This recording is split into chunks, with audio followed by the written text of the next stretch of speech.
আজকের ভিডিওতে আপনি ধন্বন্তরী গাছকে দেখতে পাচ্ছেন।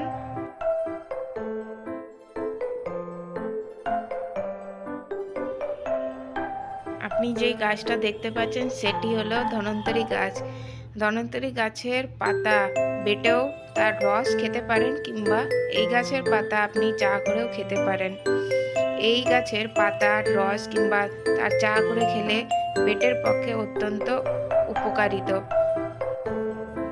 এটি পেটের সমস্যা কমায় এবং হজম শক্তি বাড়ায়। Dhanvantari plant is beneficial for our health as it is very good for digestion and it boosts our immunity. We can use this plant leaves to make tea.